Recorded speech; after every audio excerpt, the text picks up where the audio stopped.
Hello students, कैसे हो सब लोग। मैं आशा करता हूँ कि सब लोग अच्छे होंगे और अच्छे से पढ़ाई कर रहे होंगे। जैसे कि हमने बेटा लास्ट क्लास में जो पीरियोडिसिटी चैप्टर था उसको कंप्लीट कर लिया था। आज हम नए चैप्टर की बात करेंगे, केमिकल बॉन्डिंग चैप्टर की। किसकी बात करेंगे हम? केमिकल बॉन्डिंग चैप्टर की बात करेंगे। तो केमिकल बॉन्डिंग चैप्टर में हम क्या क्या पढ़ेंगे? केमिकल बॉन्डिंग चैप्टर हमारी लाइफ में क्यों इंपॉर्टेंट है, और बोल सकते हैं इनऑर्गेनिक बेस के लिए जो सबसे ज़्यादा पावरफुल चैप्टर है, वेटेज के लिए भी बात करें तो केमिकल बॉन्डिंग। हम क्यों पढ़ रहे हैं केमिकल बॉन्डिंग? केमिकल बॉन्डिंग का मतलब पढ़ने का रीजन सिर्फ ये है कि मान के चलो आपके पास कोई मॉलिक्यूल है। मान के चलो आपके पास कोई मॉलिक्यूल दिया है, मैंने दे दिया H2O। नाम तो सुना ही होगा, H2O। H2O सुना होगा, तो ये H2O ही क्यों बना? H3O प्लस क्यों नहीं बना? H2O2 क्यों नहीं बना? H2O ही क्यों बना? इसकी ज्योमेट्री क्या होगी, इसकी शेप क्या होगी, है ना? ये सारी चीज को हमें क्या करना है बेटा, इस चैप्टर के अकॉर्डिंग डिफाइन करना है। इसकी बॉन्ड लेंथ कितनी होगी, इसमें बॉन्ड एंगल कितने होंगे, इसके पास लोन पेयर क्या होंगे, इसकी शेप कैसे डिटरमाइन करेंगे। ये सारी चीजों को, इसके अंदर ऐसी क्या ओवरलैपिंग हुई कि वाटर मॉलिक्यूल H2O में ही स्टेबल है। क्या मेरी बात समझ में आ रही बेटा? अगर आ रही है तो बहुत अच्छी बात है। चलो, तो पहले डालिए चैप्टर का नाम केमिकल बॉन्डिंग, फिर आप लिखिए केमिकल बॉन्ड। तो केमिकल बॉन्ड क्या होता है? देखो सिंपली अगर हम बात कर दें, force of attraction between two atoms. क्या बोल सकते हैं? सिंपली हम बोल सकते हैं कि दो एटम के बीच में जो अट्रैक्शन होगा दैट इज कॉल्ड, क्या कहलाएगा बेटा? वो केमिकल बॉन्ड है ना। ये बोल सकते हैं sharing of electrons, sharing of electron between two atoms, that is called chemical bond. तो हम इस तरीके से भी बोल सकते हैं, एक फोर्स के अकॉर्डिंग भी बोल सकते हैं और एक शेयरिंग ऑफ इलेक्ट्रॉन के तरीके से भी बोल सकते हैं। फिर उसके बाद हम बात करते हैं कि टाइप्स ऑफ केमिकल बॉन्ड, मतलब कितने टाइप्स के केमिकल बॉन्ड होंगे। तो पहली हेडिंग डालिए टाइप्स ऑफ केमिकल बॉन्ड। उसके बाद लिखिए बेटा, एक होगा आपका नंबर 1 इंटर एटॉमिक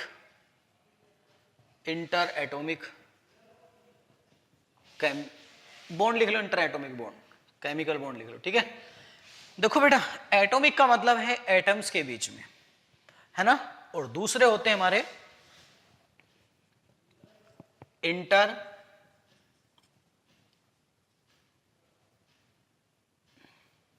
दो बार लिख दिया, इंटर एटॉमिक 2 टाइम्स, ठीक है ना, 2 बार लिख दिया बॉन्ड। इंटर मोलिकुलर बॉन्ड, जो बॉन्ड मॉलिक्यूल्स के बीच में बने उनको इंटर मोलिकुलर बोलेंगे, जो बॉन्ड एटम्स के बीच में बने उनको क्या बोलेंगे? इंटर एटॉमिक बॉन्ड, ठीक है बेटा।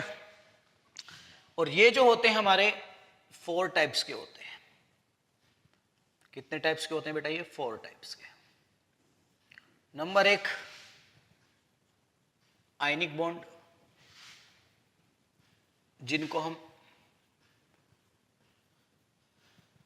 इलेक्ट्रोवैलेंट बॉन्ड भी बोलते हैं, ठीक है बेटा। दूसरा बोल सकते हैं हम कोवैलेंट बॉन्ड। क्या बोल सकते हैं उसको हम? Covalent bond. Ionic bond, electrovalent bond या कोवैलेंट बॉन्ड, या फिर बोल सकते हैं मेटालिक बॉन्ड। और लास्ट होता है कोऑर्डिनेट, ठीक है बेटा। और ये सारे बॉन्ड जो होते हैं बहुत ज्यादा स्ट्रॉन्ग बॉन्ड होते हैं। इनको, ये जो बॉन्ड बनते हैं इनको बोलते हैं, ये सारे बॉन्ड जो बनेंगे स्ट्रॉन्ग बॉन्ड बनेंगे। क्या बनेंगे बेटा? ये स्ट्रॉन्ग बॉन्ड। इनको बनाने के लिए मुझे 200 से 300 किलो जूल पर मोल एनर्जी चाहिए, ठीक है ना। बात समझ में आ रही बेटा? कितनी एनर्जी चाहिए मेरे को? 200 से 400 कर लो, वेरिएशन, है ना, इतनी एनर्जी चाहिए। उसके बाद हम बात करते हैं इंटरमोलिकुलर। तो ये क्या होते हैं बेटा? 2 टाइप्स के होते हैं, एक वंडरवाल बॉन्ड, जो ये 5 टाइप्स के होते हैं, लेकिन ये हमारे सिलेबस में नहीं है, इनको हमें पढ़ना नहीं है, ठीक है। तो बस याद रखना है। और एक होते हैं बेटा, ये भी 2 टाइप्स के होते हैं। ये वाले बॉन्ड भी कितने टाइप्स के होते हैं बेटा? 2 टाइप्स के होते हैं। इनको बोलते हैं हाइड्रोजन बॉन्ड। और हाइड्रोजन बॉन्ड भी कितने टाइप के हो सकते हैं? 2 टाइप्स के। एक हो सकता है इंटर मोलिकुलर हाइड्रोजन बॉन्ड, और एक हो सकता है इंट्रा। बॉन्डिंग का नाम सुना है, इंटरमोलिकुलर और इंट्रामोलिकुलर ना। इंटरमोलिकुलर हाइड्रोजन बॉन्ड और इंट्रा मोलिकुलर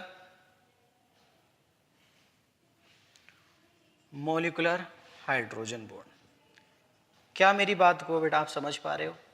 और ये जो होते हैं वीक बॉन्ड होते हैं। क्या होते हैं बेटा? ये वीक बॉन्ड होते हैं, जिनको बनाने के लिए हमारी एनर्जी जो चाहिए बेटा 2 से 40 किलो जूल पर मोल। कितनी एनर्जी रिक्वायर्ड होती है इनको बनाने के लिए? तो आपसे कभी कभी पूछ लेता है कि बताइए इनके लिए एनर्जी कितनी होगी और इंटर एटॉमिक बॉन्ड को बनाने के लिए एनर्जी कितनी रिक्वायर्ड होगी। तो आपको समझ जाना चाहिए कि जो स्ट्रॉन्ग बॉन्ड होंगे उनको एनर्जी ज़्यादा चाहिए होगी, जो वीक बॉन्ड होंगे उनकी एनर्जी कम होगी। कितनी एनर्जी होगी वो आपको पता होनी चाहिए। उनकी एनर्जी बेटा इतनी होगी। क्या मेरी बात आपको क्लियर समझ में आ रही है? अगर आ रही है चलो बेटा आगे बढ़ते हैं। आगे हेडिंग डालिए आयनिक बॉन्ड या इलेक्ट्रोवैलेंट बॉन्ड। आयनिक बॉन्ड को हम इलेक्ट्रोवैलेंट बॉन्ड भी बोलते हैं। इसको रफ करा जाए, आगे बढ़ते हैं। ठीक है बेटा, चलो।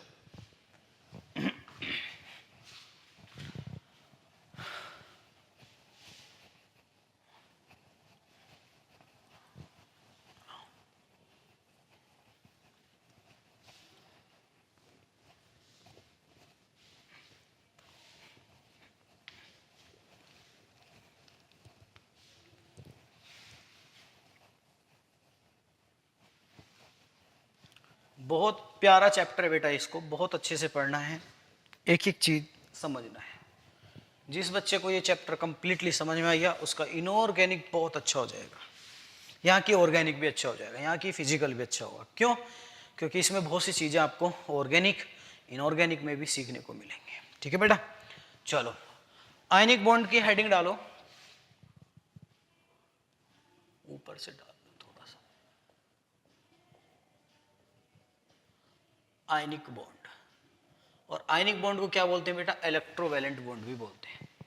ठीक है ना, तो याद रखना। तो ये जो बनता है बेटा, जब भी हमारे इलेक्ट्रोवैलेंट आयनिक बॉन्ड बनेंगे तो ये किसके कारण बनते हैं? सिर्फ और सिर्फ फोर्स ऑफ अट्रैक्शन के कारण बनते हैं। ठीक है, आयंस की फॉर्म में होंगे और किसके कारण बने होते हैं? फोर्स ऑफ अट्रैक्शन के कारण। जैसे कि मैं बात करूं NaCl की बात करूं, किसकी बात करूं बेटा? NaCl। जब ये टूटेगा Na प्लस और Cl माइनस। देखो एक चीज की बात करो, अगर मैं इसको बोलूं सॉलिड, ठीक है बेटा, तो यहां पे सॉलिड नहीं, आइसोलेटेड है ना, तभी तो टूटेगा। तो जो बेटा अपनी आयंस की फॉर्म में टूटे और वो एक इलेक्ट्रॉन लूज करे या एक से ज्यादा, या एक इलेक्ट्रॉन को गेन करे या एक से ज्यादा, क्यों? अपना कॉन्फिगरेशन को स्टेबल बनाने के लिए। लाइक ए इनर्ट गैस, जो अपना इनर्ट गैस कॉन्फिगरेशन को अटेन करने के लिए एक इलेक्ट्रॉन या एक से ज्यादा इलेक्ट्रॉन को गेन करे या रिलीज करे, उसको क्या बोलते हैं बेटा? हम आयनिक बॉन्ड बोलते हैं। ठीक है, क्या बोलते हैं उसको? Ionic bond. तो आप इसके बारे में लिख सकते हो। इसके बारे में क्या लिखना है आपको? लिख लो when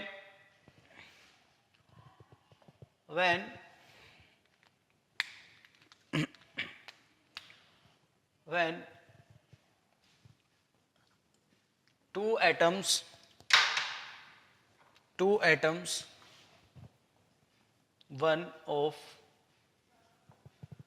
one of which can lose and या और कह सकते gain one or more, क्या लिख सकते हैं बेटा? one or more electrons to attain noble gas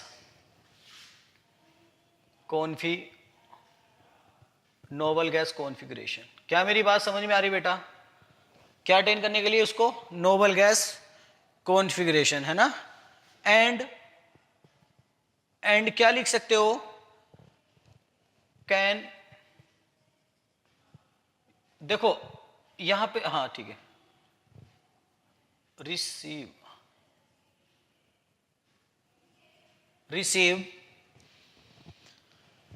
these electrons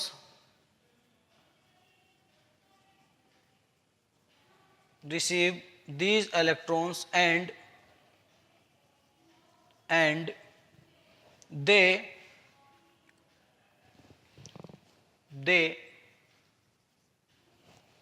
by acquire, ठीक है, a noble gas configuration, a noble gas configuration.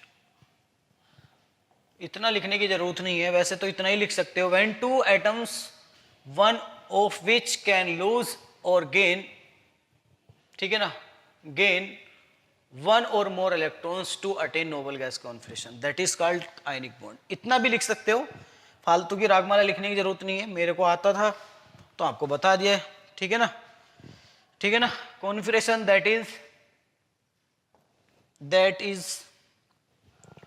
That are called आयनिक, या बोलो इलेक्ट्रोवैलेंट बॉन्ड। समझ में आ रही बेटा मेरी बात? देखो, एक आइसोलेटेड गैसेस एटम लिया सोडियम, ठीक है बेटा, इसका एटॉमिक नंबर कितना है? 11। किसकी फॉर्म में होगा ये? गैसियस फॉर्म में होगा। एटॉमिक नंबर कितना इसका? 11। यहां पे कितना बचेगा? एक इलेक्ट्रॉन निकालने पर 10। देख लो बेटा, इसने एक इलेक्ट्रॉन क्यों लूज किया? क्योंकि ये अपने आप को स्टेबल बनाना चाहता है। तो यही नेचर का रूल है, हर इंसान अपने आप को भी स्टेबल करना चाहता है। देखो कैसे, मान के चलो बेटा आज मेरे पास पैसे की कमी है। देखो इंसान के लिए सबसे बड़ी चीज होती पैसा, इंसान पैसे से बढ़ के किसी भी चीज को नहीं मानता है। तो इंसान के लिए सबसे बड़ी चीज होती पैसा, तो हम पैसे से ही रिक्वायर करेंगे। अगर आपके पास कोई चीज 100 रुपए की है, कितने की बेटा? 100 रुपए की, और आपके पास 99 रुपीज हो, या बोल सकते हो 101 हो, ठीक है। तो कोई चीज अगर 100 रुपए की है और वो आपके पास 101 है, और आपको पता है कि अगर मेरे पास 100 रुपए बचे तो मुझे वो चीज मिल सकती है। अगर मेरे पास वो 101 का नोट है, वो मुझे वो नहीं देगा, तो आप क्या करोगे उस चीज को लेने के लिए? क्योंकि उस चीज को लेने के लिए आपको स्टेबिलिटी मिल रही है। क्या मिल रही है बेटा? आपको स्टेबिलिटी मिल रही है। तो आप 1 रुपया उसको दे दोगे, किसी को दे दिया, तो आपके पास कितने बचेंगे? 100 रुपए। तो जब आपके पास 100 रुपए बचे तो आपको वो चीज आराम से मिल रही है। लेकिन जब आपके पास 101 रुपीज थे, तो आपको वो चीज नहीं मिल रही थी। क्यों नहीं मिल पा रही थी? क्योंकि उसने बोल रखा था कि मुझे एग्जैक्ट 100 का ही नोट चाहिए, ठीक है ना, और मुझे 101 का नोट नहीं चाहिए। तो वो क्या करेगा? उसको तोड़ाएगा बेटा। तो वह 1 रुपए का या तो किसी को दे देगा या अपने के पास छिपा के रख लेगा, ठीक है ना। तो क्या करेगा वो? क्योंकि उसको मालूम है वो चीज अगर वो मिल रही है तो उसको स्टेबिलिटी मिल रही है। तो जैसे ही इसका एक इलेक्ट्रॉन लूज होता है तो इसके पास कितने इलेक्ट्रॉन बचते हैं? 2,8। देख लो, तो 2,8 कितने हो गए? 10। तो यहाँ पे भी कितने इलेक्ट्रॉन बचे होंगे? 10, है ना। तो ये वाला जो कॉन्फ़िगरेशन होता है किसके अकॉर्डिंग होता है? नियोन गैस के अकॉर्डिंग। देख लो नियोन का कितना होता है एटॉमिक नंबर? 10। और उसके लिए कॉन्फ़िगरेशन की बात करें तो कितना आएगा? 2,8। क्या मेरी बात समझ में आ रही है? 2,8। तो इस तरीके से आप बता सकते हो। ऐसे अगर मैं इसके रेस्पेक्ट में किसको ले लूं बेटा? क्लोरीन को ले लूं। किसको ले लूं? क्लोरीन को। क्लोरीन ले लिया बेटा मैंने, और मैं इसमें एक इलेक्ट्रॉन को ऐड कर दूं।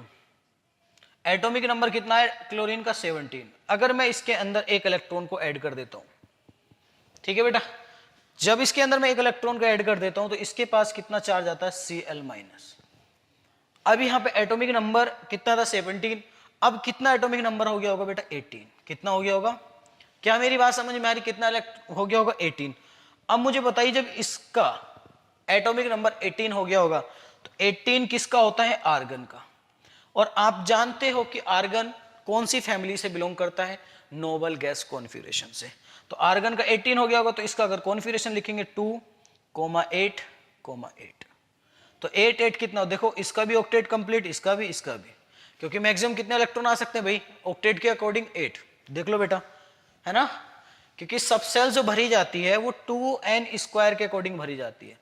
अगर एक n इक्वल टू 1 होगा तो कितने इलेक्ट्रॉन्स होंगे उसमें, उस सेल में? तो 2 होंगे। अगर n की वैल्यू 2 होगी तो 8 होंगे, n की वैल्यू 3 होगी तो 18 होंगे। तो इस तरीके से वो क्या करता है, मैक्सिमम इलेक्ट्रॉन कितने अटेन कर सकता है एक ऑर्बिटल, तो वो 8 8 18 32 इस तरीके से आप बता सकते हो।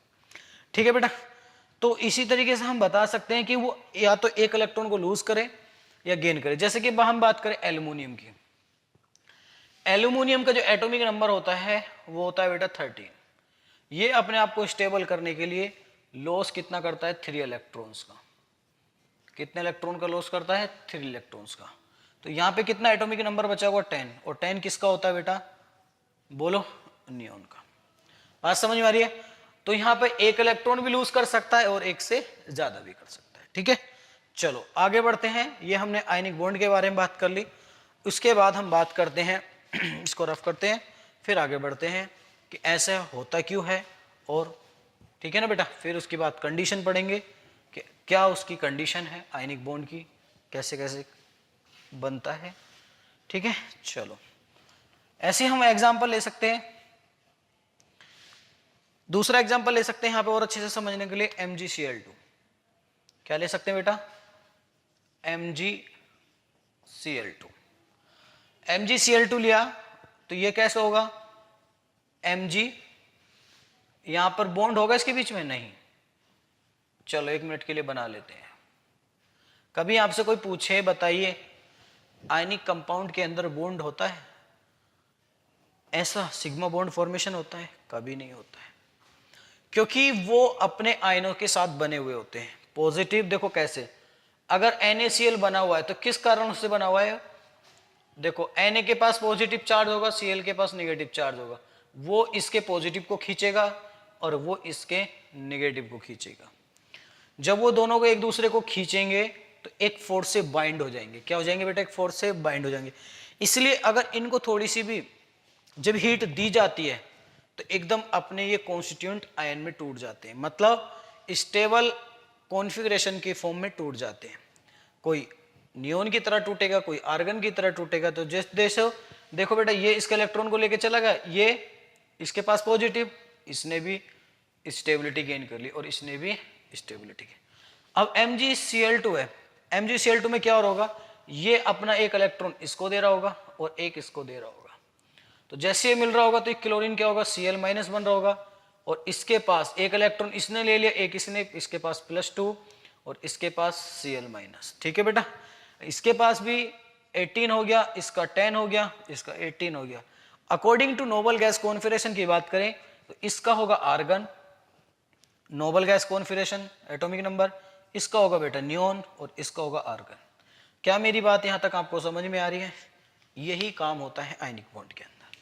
चलो यहां तक इसको नोट कर लो, आगे बढ़ते हैं।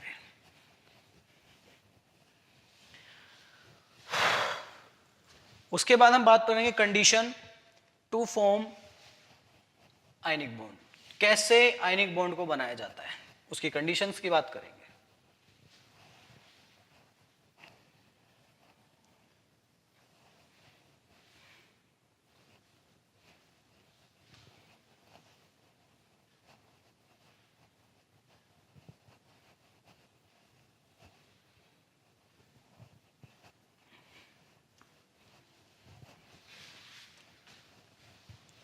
चलो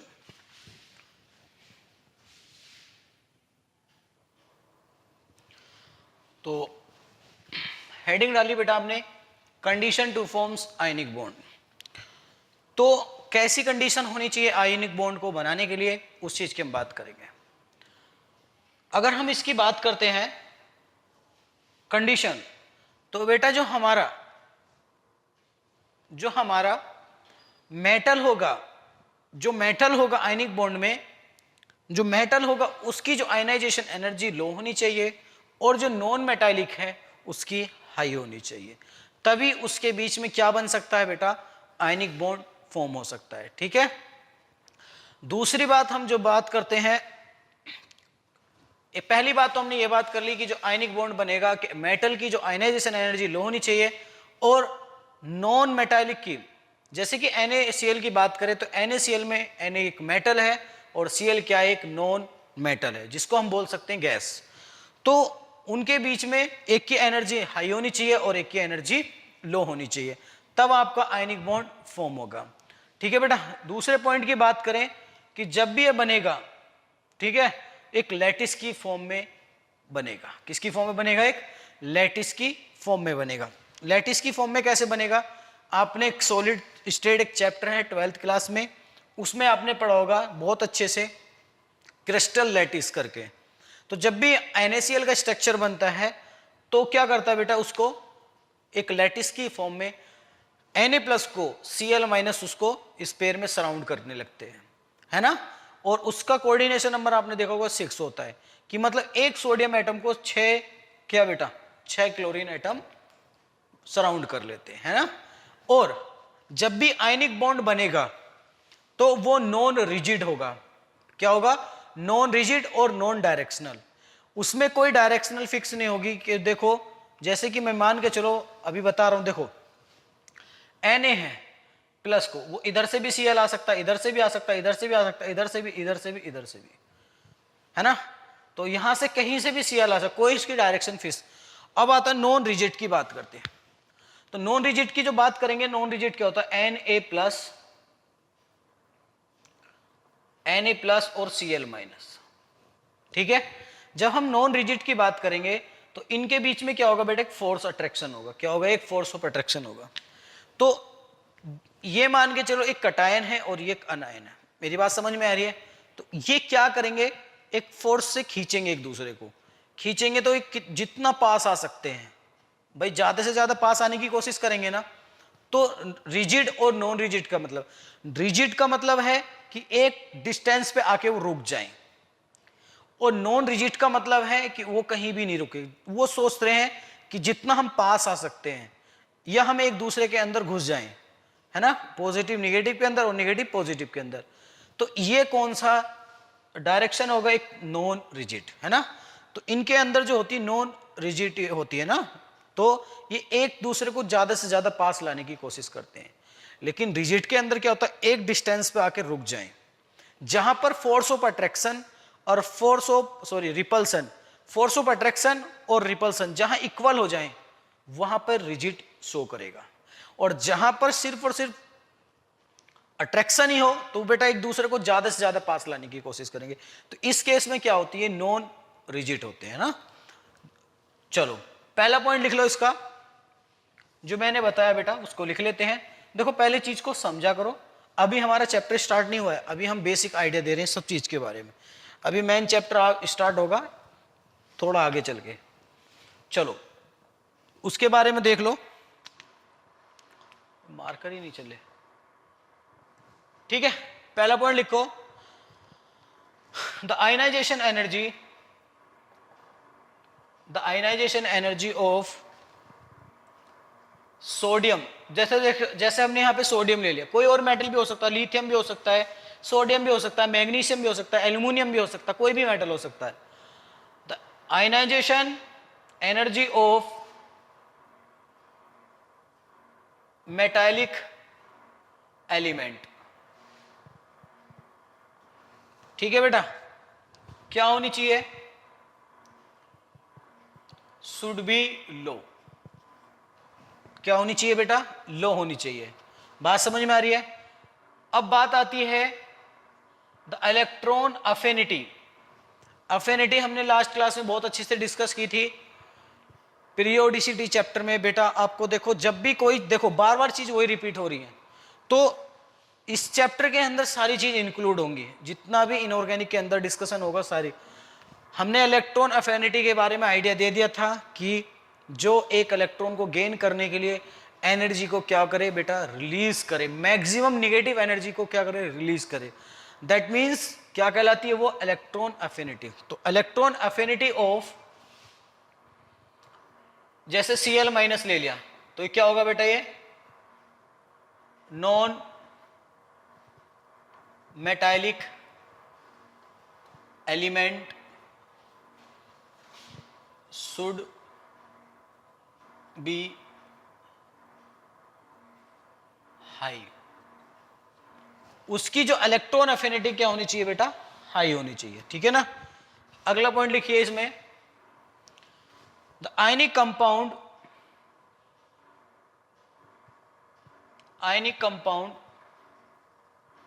जर्नली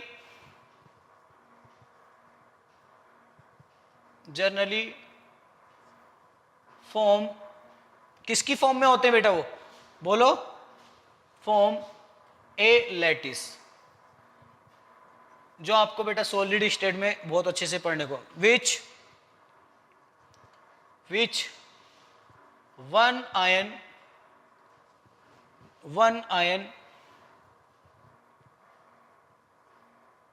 सराउंडेड बाई, किससे बेटा, बोलो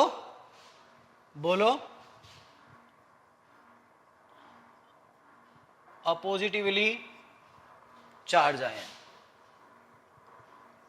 मेरी बात समझ में आ रही बेटा, मतलब यहां से हम बात कर सकते हैं कि एक, क्या बोल सकते हैं बेटा उसको, एक आयन की बात करें और वो अपने अपोजिट चार्ज से क्या हो, सराउंड हो, ठीक है ना। और किसकी फॉर्म में, एक लैटिस की फॉर्म में। जैसे कि बात कर सकता हूं, एक सोडियम मेटल है तो पॉजिटिव चार्ज होगा, और इसका अपोजिट चार्ज वाला कौन होगा बेटा, निगेटिव Cl माइनस, इसको इस तरीके से सराउंड कर ले, इसका कोऑर्डिनेशन नंबर कितना होता है, 6। मतलब हमने देखा एक्सपेरिमेंटल, एक सोडियम को कितने क्लोरीन एटम उसको सराउंड कर रहे थे, 6, ठीक है। जैसे कि आप सॉलिड स्टेट में पढ़ोगे, इसका जो क्यूब के अंदर अगर हम बात करें क्रिस्टल लैटिस की, क्यूब के अंदर इस तरीके से, ठीक है बेटा। तो आपका जो कॉर्नर पे होता है, ये कॉर्नर पे क्लोरीन आटम होता है,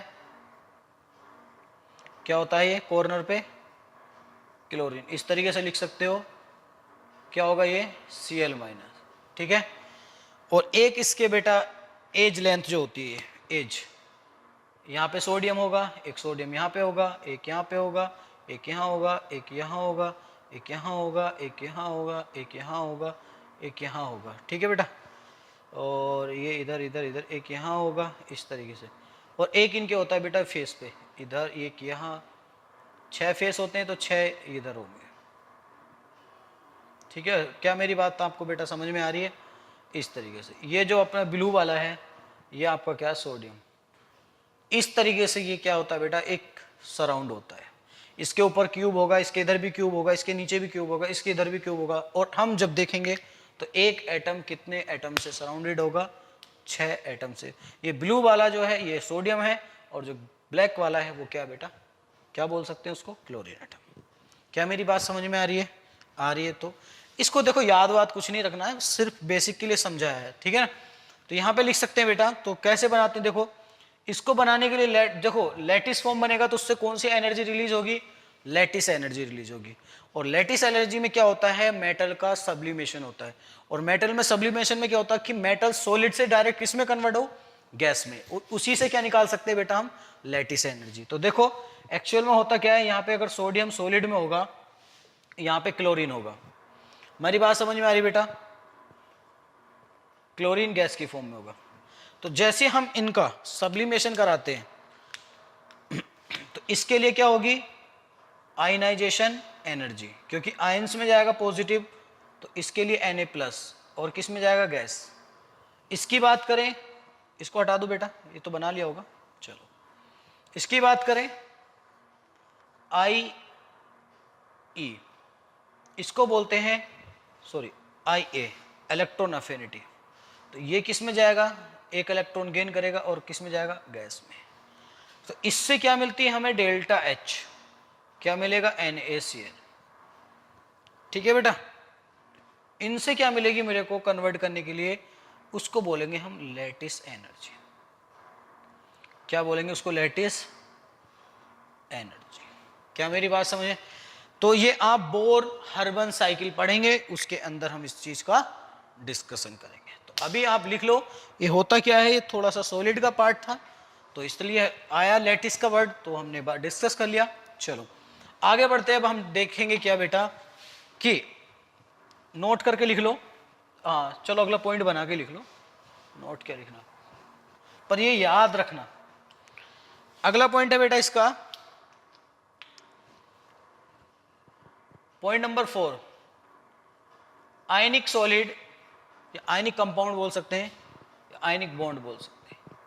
आयनिक बॉन्ड्स इज क्या? Non rigid. अभी बताया था बेटा नॉन रिजिड का मतलब है वो कितना अपने आप को पास एक दूसरे के ला सकते हैं। इतना इतना इतना इतना कितना पास ला सकते हैं, ज्यादा से ज्यादा। लेकिन रिजिड का मतलब होता है एक डिस्टेंस पे आके इक्वल हो जाए, रुक जाए। कि मान के चलो भाई साहब यहां से एरिया यहां तक मेरा है, अब तू इधर नहीं आ सकता, वो रिजिड होगा। ठीक है बेटा। चलो तो क्या होते हैं? Non rigid and non directional. इस पॉइंट पे बेटा बहुत बहुत बहुत बहुत इंपॉर्टेंट लिख लेना, क्योंकि ये क्वेश्चन के थ्रू बना के पूछा जाता है कोवेलेंट में, और इसमें कंपैरिजन करवाई जाती है। ठीक है, इस पे इंपॉर्टेंट लिख। ठीक है। और ये जो है आइसोमर, ज्योमेट्रिकल जो आइसोमर शो नहीं करते, क्योंकि आयंस की फॉर्म में होते हैं, और आयंस कभी भी हमारे क्या बेटा आइसोमर नहीं बना सकते। ठीक है ना। तो आयंस की फॉर्म में हमारा आइसोमर नहीं होगा। तो ये लिख सकते हो। अगला पॉइंट लिख सकते हो आयनिक कंपाउंड, या हाँ लिख लो आयनिक कंपाउंड्स डोंट शो। देखो ज्योमेट्रिकल आइसोमर मत लिखो, स्पेस आइसोमर लिखो, स्पेस आइसोमर। देखो स्पेस में कोई भी आइसोमर ये शो नहीं करते हैं। तो ये दो चीजें आपको मैंने जो बताई है कि ये याद रखनी है, एक तो ये वाला पॉइंट और एक ये वाला। ठीक है। बाकी तो सब अपनी कहानी है, आपको बेसिक पता चल जाएगा तो आप खुद से पता कर लोगे। चलो बेटा इनकी बात कर ली, अब हम बात करते हैं कोवेलेंट बॉन्ड की। किसकी बात करेंगे अब हम? कोवेलेंट बॉन्ड की। हेडिंग डालो कोवेलेंट बॉन्ड। हेडिंग डाला बेटा कोवेलेंट बॉन्ड। किसकी बात कर रहे थे हम? कोवेलेंट बॉन्ड की।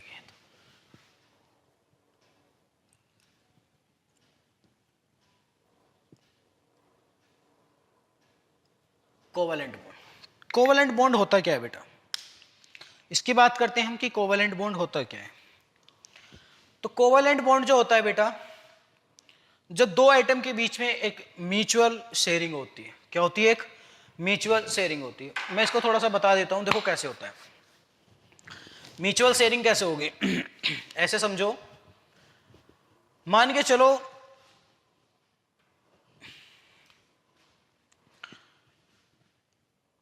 ऐसे मान के चलो कि म्यूचुअल शेयरिंग एक स्टेबल शेयरिंग होती है। ऐसे मान के चलो क्या बेटा है? स्टेबल शेयरिंग होती है। मान के चलो मेरे पास 1 रुपीज है, मेरे को इस शॉप पे जाना है, इस दुकान पे मेरे को जाना है। यहां से मुझे कुछ खरीदना है खाने के लिए, मुझे लगी है भूख बहुत जोर की। ठीक है बेटा। और जब मुझे बहुत जोर से भूख लगी होगी तो ये शॉप है, इससे मुझे कुछ खरीदना है।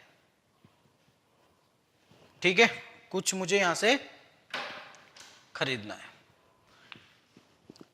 मान के चलो मैं गया यहां पे,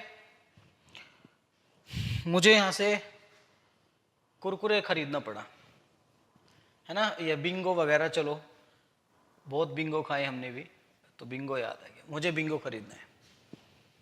और वो बिंगो बेटा क्या है? 8 रुपए का पैकेट है। कितने का है? 8 रुपए का पैकेट है। ठीक है। अकॉर्डिंग टू ऑक्टेट रूल की बात कर रहे हैं। किसके अकॉर्डिंग बात करें बेटा? ऑक्टेट रूल के अकॉर्डिंग। जो म्यूचुअल शेयरिंग होगी वो ऑक्टेट रूल के अकॉर्डिंग होगी, है ना। और इसको किसने एक्सप्लेन किया था? लुईस थ्योरी ने। हम आगे बात करेंगे, तो मैं थोड़ा सा आइडिया दे रहा हूं कि कोवैलेंट बॉन्ड बनता कैसे। बिंगो 8 रुपए का है, 2 बंदे हैं, एक मैं हूं, एक तो मैं, एम फॉर मैं और यू फॉर तुम, हम 2 लोग हैं, ठीक है बेटा। मेरे पास भी 4 रुपीज है और मेरे पास भी, तुम्हारे पास भी 4 रुपीज है। बात समझ में आ रही बेटा? मेरे को तो चलो इच्छा नहीं हो रही बिंगो खाने की, क्योंकि मैंने बहुत खा चुका हूं। जब आपने नाम सुना बिंगो का तो आपके मन में पानी आया कि आपने गाना भी सुना होगा, मेड बिंगो होना चाहिए, है ना। तो वही वाला ये है, बिंगो है ये। अब मान के चलो बेटा ये 4 रुपए का है और इस पे भी 4 रुपए हैं, दोनों के पास 4 रुपीज है। अब ये बताइए, क्या अब इसके पास कोई सोर्स नहीं है कहीं से पैसे इकट्ठे कर सके? पेरेंट्स लोगों ने इसको धमका दिया है, तेरे को पर डे 4 रुपए मिलेंगे तो मिलेंगे, इससे ज्यादा नहीं मिलेंगे। तो बेचारे को भूख लगी हुई है, खाना भी नहीं खा रहा, लेकिन उसको खाने क्या, बिंगो ही खाना है। तो क्या करेगा वो? उसने मेरी तरफ को देखा, मेरे पास भी 4 रुपीज थे, मेरे पास भी कितने थे, 4 रुपीज। तो दिमाग में एकदम क्लिक हुआ, मेरे पास भी 4 रुपीज हैं, इनके पास भी 4 रुपीज हैं, और वो कितने का है, 8 रुपीज का। अगर हम दोनों शेयरिंग कर लें तो क्या हो जाएगा बेटा, हमारा बिंगो आ जाएगा। दुकानदार ऐसे तो करेगा नहीं कि भाई तुम 4 रुपए आज उधार कर लो और कल दे देना, है ना, नहीं। तो इन्होंने मेरे से कांटेक्ट किया, बोले कि आप मुझे 4 रुपए दे दो, या फिर ऐसा कर लो कि हम बिंगो खरीद लेंगे, जितना आपको खाना हो ले लेना, बाकी मैं खा लूंगा, शेयरिंग कर लेते हैं। इन्होंने मेरे को बोला, मैं बोला चलो ठीक है भाई, हमने तो बहुत खा लिए, आपकी जीभ ललचा रही है, ठीक है ना। तो इन्होंने क्या किया बेटा, शेयरिंग किया, और जैसे शेयरिंग किया तो इनके बीच में कितने इलेक्ट्रॉन का शेयरिंग हुआ, बोलो, मी एंड यू। कितना शेयरिंग हुआ बेटा, 4 इलेक्ट्रॉन्स का। कितने इलेक्ट्रॉन का शेयरिंग हुआ, 4। तो कितने बॉन्ड बनेंगे, 4 बॉन्ड। इक्वल रेशियो में है तो म्यूचुअल शेयरिंग होगी। तो मेरा कंसर्न सिर्फ समझाने का ये है कि ऑक्टेट रूल के अकॉर्डिंग उसको स्टेबल करने के लिए कितने इलेक्ट्रॉन की शेयरिंग करेगा, म्यूचुअल शेयरिंग करेगा। देखो, अगर उसके पास 5 इलेक्ट्रॉन है, इसके पास भी 5 इलेक्ट्रॉन है, तो कितने इलेक्ट्रॉन की शेयरिंग करेगा, 3 की। तो ये अपना क्या करेगा, 2 + 3 बोलेगा, और ये भी अपना 2 + 3 + 2 बोलेगा, ठीक है बेटा। तो ये क्या करेगा, 8 कंप्लीट करने के लिए 5 है ना, 3 और चाहिए, तो 3 इससे शेयरिंग कर लेगा और 3 इससे शेयरिंग कर लेगा। देखो 2 3 5 3 8 हो गया, ऐसे इसमें बोला 2 3 5 3 8 हो गया, अपने आप को क्या कर लिया बेटा इन्होंने, स्टेबल। तो ऐसी शेयरिंग को क्या बोलते हैं हम, म्यूचुअल शेयरिंग बोलते हैं। जब नंबर ऑफ 2 इलेक्ट्रॉन्स की शेयरिंग होगी तो एक सिग्मा बॉन्ड फॉर्म होगा, नंबर ऑफ 4 इलेक्ट्रॉन शेयरिंग होगी तो आपका बेटा डबल बॉन्ड फॉर्म होगा, नंबर ऑफ 6 इलेक्ट्रॉन शेयरिंग होगी तो ट्रिपल बॉन्ड फॉर्म होगा। कैसे, 3 इधर से शेयर होंगे, 3 इधर से, क्योंकि दोनों के बेटा म्यूचुअल का मतलब बोलेगा कि हो तो शेयरिंग दोनों की रही है ना, तो हमें दोनों के इलेक्ट्रॉन, जब हम 6 इलेक्ट्रॉन शेयर कराएंगे तो उनके बीच में ट्रिपल बॉन्ड बनेगा। 3 ये देगा, 3 ये, दोनों के कंसीडर करने पड़ेंगे भाई, भागीदारी तो दोनों की बराबर है ना, इस तरीके से याद रखना है, ठीक है। तो कोवैलेंट क्या होती है बेटे, हमारी म्यूचुअल शेयरिंग होती है। और कोवैलेंट भी 2 टाइप्स के होते हैं, पोलर और नॉन पोलर, ठीक है ना। तो पहले लिख लो, इसमें डेफिनेशन लिख सकते हो, यहां से लिख लो, डेफिनेशन में लिख सकते हो, the bond form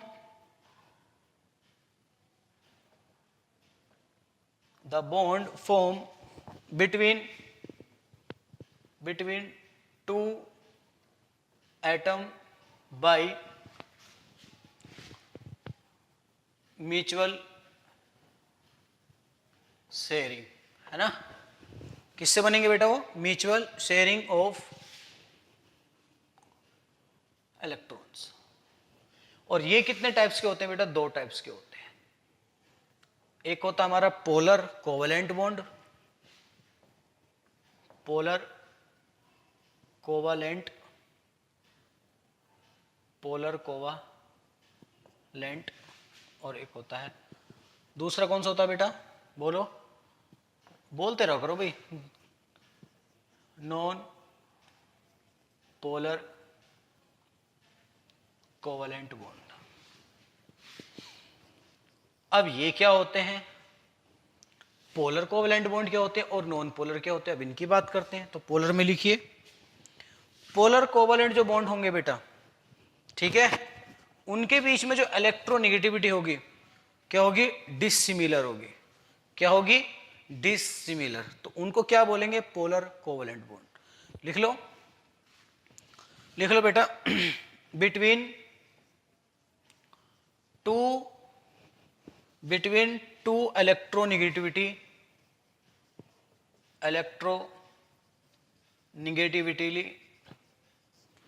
between two electronegatively dissimilar क्या बेटा, बोलो, डिसिमिलर एटम्स। क्या मेरी बात समझ में आ रही है? ऐसी इसकी बात कर सकते हैं। इसमें जो होगा सिमिलर टाइप का क्या होगा, इसमें क्या होगा बेटा, सिमिलर टाइप के एटम के बीच में, सिमिलर टाइप के एटम्स के बीच में जो बॉन्ड बनेगा उसको क्या बोलेंगे बेटा, क्या बोलेंगे उसको हम, polar non polar covalent bond. ठीक है, लेकिन जब हम बात करते हैं किसकी, पोलर कोवालेंट बॉन्ड की, तो वो किस में होगा, जब उनके बीच में डिसिमिलर क्या होगी, डिसिमिलर एटम होंगे और उनके बीच की दोनों की इलेक्ट्रोनेगेटिविटी क्या होगी, अलग अलग होगी। क्या मेरी बात समझ में आ रही है? अगर मेरी बात समझ में आ रही है, जैसे एग्जांपल लिख सकते हैं CO, यहां पर देख सकते हैं कि कार्बन की इलेक्ट्रोनेगेटिविटी अलग है। CN, यहां पर कार्बन नाइट्रोजन की इलेक्ट्रोनेगेटिविटी अलग है। ऐसी बात कर सकता हूं HF, इन दोनों के बीच की इलेक्ट्रोनेगेटिविटी अलग है। इस टाइप के जो एटम्स होंगे क्या कहलाएंगे, पोलर कोवेलेंट। क्या मेरी बात समझ में आ रही है? ठीक है। सिमिलर टाइप के जैसे हम बात कर सकते हैं H और H, इनके बीच में इलेक्ट्रोनेगेटिविटी क्या है, सिमिलर है, तो कैसा बिहेवियर शो करेंगे, नॉन पोलर कोवेलेंट। उसी के बाद FF, उसी के बाद BR, उसी के बाद II, इस टाइप के जितने भी टाइप के बॉन्ड मिलेंगे, P4, ठीक है ना, इस टाइप के जितने भी आपको एलिमेंट्स मिलेंगे, एसिड, ये सारे क्या होंगे, नॉन पोलर कोवेलेंट बॉन्ड। क्या मेरी बात समझ में आ रही है? चलो बेटा यहां बात खत्म कर लेते हैं, एक चीज और बात कर लेते हैं कि जो नॉन पोलर कोवेलेंट बॉन्ड होंगे उनके बीच में इलेक्ट्रोनेगेटिविटी क्या होगी, हमेशा सिमिलर होगी, और उनका जो डाइपोल मोमेंट है वो भी क्या होगा बेटा, जीरो होगा। लेकिन जो पोलर कोवेलेंट बॉन्ड है वो जरूरी नहीं है कि वो हमेशा डाइपोल मोमेंट को जीरो नहीं रखते। ये जरूरी नहीं है कि म्यू इक्वल टू इनका जीरो नहीं होगा, इनका होगा, कुछ केसेस में होगा, कुछ में नहीं होगा। तो दिमाग में रख लेना, जब भी नॉन पोलर मिलेंगे उनका तो आपको डाइपोल मोमेंट जीरो मिलेगा हमेशा, लेकिन पोलर कोवेलेंट में कुछ कंपाउंड मॉलिक्यूल ऐसे हैं वो पोलर कोवेलेंट कैरेक्टर शो करते हुए भी फिर भी वो नेचर कैसा शो करते हैं, नॉन पोलर का। नॉन पोलर कब देखते हैं, जिनके बीच में डाइपोल मोमेंट क्या हो, जीरो। बात समझ में आ रही है? हम बात करेंगे आगे, तो अभी आइडिया दिया है, हम आगे बढ़ेंगे फिर हम इसके बारे में बात करेंगे। ठीक है बेटा, चलो तो इसको लिख लो, फिर आगे बात करते हैं। ठीक है बेटा, ये हो गया, आगे बढ़ते हैं। फिर उसके बाद हम इसकी रिजिडिटी की बात करते हैं कि नॉन रिजिड और डायरेक्शनल, कि जैसे हमने पिछली बार में देखा था कि वो नॉन रिजिड होते हैं और ये क्या होने चाहिए, आपके रिजिड होने चाहिए। ठीक है बेटा, तो इन चीजों को बात करते हैं। ये सारी चीजें हम आगे पढ़ेंगे, अभी आपके लिए ये सब बेसिक चीजें हैं। अभी हमारा मेन चैप्टर स्टार्ट नहीं हुआ है, अभी तो हम सब आपको समझाया जा रहा है। ठीक है बेटा, तो यहां पे लिख सकते हो जो कोवेलेंट बॉन्ड होंगे, bonds is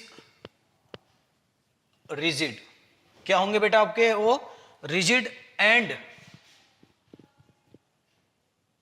directional in nature. देखो कैसे, पहले मैं एक रिजिड की बात बता देता हूं। तो मैंने लास्ट टाइम भी थोड़ा पीछे हम गए थे जब हम आयनिक कंपाउंड की बात कर रहे थे आयनिक बॉन्ड के अंदर, तो उसमें बताया था कि रिजिड और नॉन रिजिड। तो अब यहां पे हम बात करें कि रिजिड का एक्चुअल मतलब क्या है, कि एक ऐसी मिनिमम डिस्टेंस जिसको हम बॉन्ड लेंथ बोलते हैं, दो एटम के बीच में एक बॉन्ड लेंथ होती है, वो एक मिनिमम डिस्टेंस पे आकर रुक जाए, ना वो इधर जा सके ना इधर जा, मींस दैट मींस यहां पे आप बोल सकते हो कि उनके बीच का जो फोर्स ऑफ अट्रैक्शन है और रिपल्सन दोनों इक्वल हो जाए, तो वहां पर क्या शो करेगा, वो रिजिडिटी बोलेगा। कैसा नेचर शो करेगा, रिजिड। अब वो डायरेक्शनल इन नेचर, उनकी डायरेक्शन भी फिक्स होगी। जैसे कि एक एग्जांपल ले सकते हैं, आपने बहुत छोटा सा प्यारा सा एग्जांपल देखा होगा 10th क्लास में, CH4, क्या बोलते हैं इसको, मीथेन गैस। क्या बोलते हैं बेटा इसको, मीथेन गैस। मीथेन गैस बोलते हैं, आपने बहुत अच्छे से इसका नाम सुना होगा, पढ़ा होगा। और मीथेन गैस का जो स्ट्रक्चर है वो आपने सुना होगा, टेट्राहेड्रल होता है, लेकिन अभी हमें नहीं मालूम कि टेट्राहेड्रल होता है या नहीं होता, बस आपको पता है। हम इस चैप्टर में वो सीखेंगे कि टेट्राहेड्रल होता है, क्यों होता है, कैसे होता है। तो आपको पता है इसके, आपने शेप भी देखी होगी, अगर 10th क्लास में आपने पढ़ा होगा। किस तरीके से देखी होगी बेटा, carbon, hydrogen, hydrogen, hydrogen, hydrogen. आपने इस तरीके से इसकी शेप को देखा होगा। अब मुझे बताइए, जो ये हाइड्रोजन है एक पर्टिकुलर डिस्टेंस पे होगा, ऐसा तो है नहीं कि ये हाइड्रोजन कार्बन के अंदर चला जाएगा या ये बॉन्ड छोटा हो जाएगा, ये बॉन्ड बड़ा हो जाएगा। कभी आपने देखा है ऐसा, नहीं ना। एक फिक्स उसमें होंगे, इनका एक नेचर फिक्स होगा, हाँ भाई इनके बीच में, कार्बन और हाइड्रोजन के बीच में इतनी डिस्टेंस होगी तो होगी। ये कैसे देखा, सब कुछ एक्सपेरिमेंटली हमने देखा। क्या मेरी बात आपको बेटा समझ में आ रही है, हमने क्या देखा, सारा का सारा एक्सपेरिमेंटली देखा। यहां से यहां तक इनके बीच की कुछ लेंथ होगी जिसको हम बोलते हैं बॉन्ड लेंथ। किसके नाम से जानते हैं, बॉन्ड लेंथ। इनके बीच में एक फिक्स एंगल होगा, जिस एंगल से रुकी हुई होंगी, इससे ना तो वो ऊपर जाएगी ना उससे ऊपर नीचे जाएगी। इनका बॉन्ड एंगल, उसको बोलते हैं बॉन्ड एंगल। इनके बीच में एंगल भी क्या होगा बेटा, सेम होगा। ईच हाइड्रोजन के बीच में क्या होगा बेटा, बॉन्ड एंगल भी सेम होगा और बॉन्ड लेंथ भी सेम होगी। तो जिससे हमने फाइंड किया कि वो कैसे होंगे, रिजिड भी होंगे और डायरेक्शनल भी होंगे। उनकी डायरेक्शन फिक्स है, यहां से यहां इसकी डायरेक्शन, मान के चलो इसकी डायरेक्शन इधर ही रहेगी, चेंज नहीं होगी। बात समझ में आ रही है। और बात करते हैं आइसोमर की।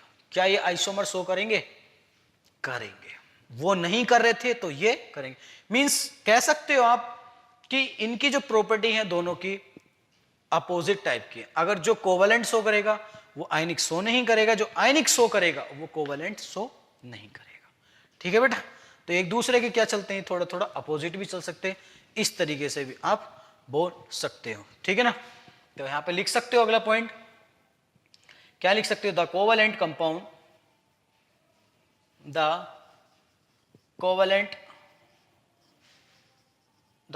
कंपाउंड, क्या बेटा, कोवेलेंट कंपाउंड के बारे में क्या, हैव certain geometry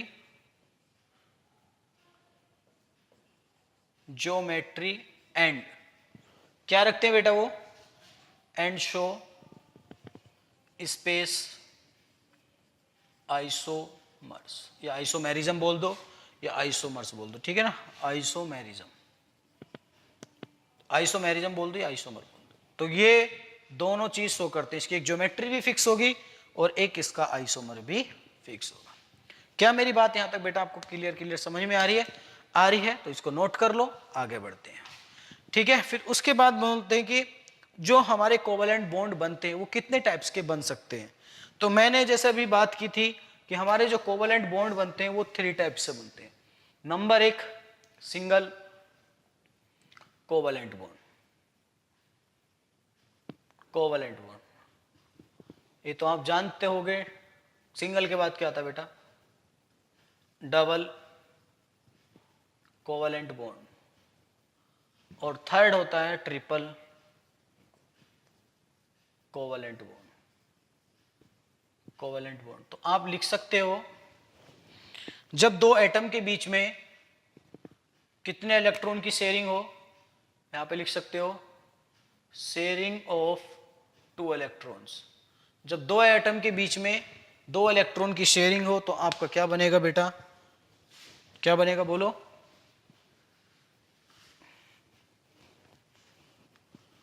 ठीक है, अगर हम डबल बॉन्ड की बात करें तो इनके बीच में जो शेयरिंग होगी तो यहां पे लिख सकते हैं हम sharing of 4 electrons between 2 atoms. जैसे कि हम एग्जाम्पल की बात कर सकते हैं ऑक्सीजन O2 और कुछ है CO, इस तरीके से हम बोल सकते हैं। इसमें बात कर सकते हैं जैसे H2, एग्जाम्पल की बात करें F2, I2 एक्सेट्रा, बहुत सारे एटम हो सकते हैं। ठीक है बेटा, उसके बाद हम बात करें ट्रिपल बॉन्ड की। इसमें कितनी होनी चाहिए? Sharing of 6 electron between 2 atoms. जब 2 एटम के बीच में कितने इलेक्ट्रॉन का शेयर हो बेटा, बोलो 6 इलेक्ट्रॉन्स का। जैसे N2, तो N2 का जो स्ट्रक्चर बनता है वो बनता है N ट्रिपल बॉन्ड N। ठीक है, इस तरीके से हम बात कर सकते हैं। चलो, जहां तक मुझे बात है, अब आपसे पूछा जाए कि टेट्रावेलेंट हो सकता है, टेट्रा कोवेलेंट बॉन्ड हो सकता है? बन ही नहीं सकता। ठीक है बेटा, तो आप बोलोगे कार्बन कार्बन के 4, बेटा बनेगा लेकिन स्टेबल नहीं होता है वो। क्या होता है? स्टेबल नहीं हो पाता है। इसकी बात कर ली बेटा हमने, अब हम आगे बढ़ेंगे, आगे बात करेंगे किसकी बात करेंगे, अब हम कोऑर्डिनेट या डेटिव बॉन्ड की बात करेंगे। सबके बारे में थोड़ा थोड़ा आपको आइडिया लग जाना चाहिए। जब हम मेन कमांड बनाएंगे एक टॉपिक के ऊपर तो आपको सारा कुछ रिमाइंड होता चला जाएगा कि हाँ हमने ये चीज डिस्कस की थी, इसका ये मतलब है, क्यों हम इसको पढ़ रहे हैं, सब आपको धीरे धीरे रिकॉल होता चला जाएगा। ठीक है, तो उसके बाद हेडिंग डालो कोऑर्डिनेट और डेटिव बॉन्ड। तो डेटिव मतलब देने वाला, जो दे दे, एक इलेक्ट्रॉन पेयर को शेयर कर दे, उसको क्या बोलेंगे बेटा हम? डेटिव बॉन्ड बोलेंगे।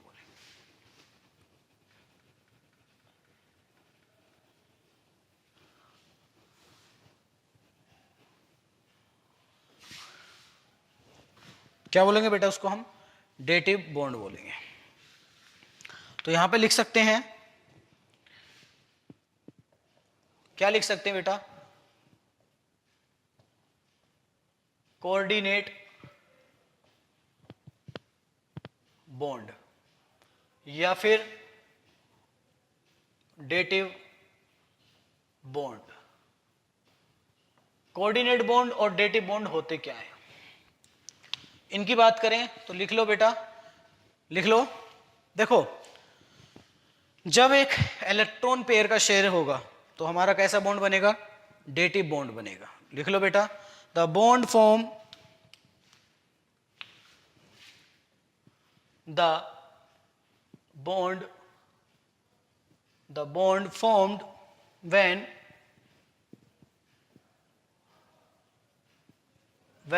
shared pair of electrons is provided, क्या बेटा?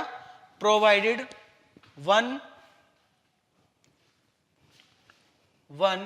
providing by one, किससे? जो एक बॉन्डिंग एटम हो, है ना, one of the bonding atom. ठीक है, तो कोऑर्डिनेट बॉन्ड की बात करें, जैसे देखो ऐसे बोल सकते हैं, और कोऑर्डिनेट बॉन्ड को जो डिनोट करते हैं हम इस तरीके से करते हैं, एरो की डायरेक्शन से। ठीक है, उसको इस तरीके से हम डिनोट करते हैं। तो जब भी होगी एक शेयर पेयर से होगी, जब वहां पर एक पेयर क्या हो रहा होगा? शेयर हो रहा होगा। देखो ऐसे ए और बी के बीच में एक बॉन्ड है, मान के चलो ये भाई साहब राज है। कौन है? राज है ना। और ये गिरी, कौन है? ये गिरी। ये राज है और ये गिरी है। राज इसलिए बोला कि राज राज करने वाला है, मतलब पैसे वाला है, बहुत पैसे वाला है, उसकी लाखों अरबों खरबों की संपत्ति है। ये गिरी, गिरी का मतलब गरीब आदमी है। गरीब इतना है कि कोई भी बिजनेस स्टार्ट करने के लिए उसके पास पैसा नहीं है। लेकिन एक चीज है, उन दोनों के बीच में म्यूचुअल शेयरिंग है। म्यूचुअल शेयरिंग का मतलब समझ रहे हो बेटा मेरी बात को? दोस्ती अच्छी है, लेकिन क्रिएट उनके अंदर क्या हो रहा है? पैसे का डिफरेंस है ना। तो इसके पास क्या है? पैसा बहुत ज्यादा है।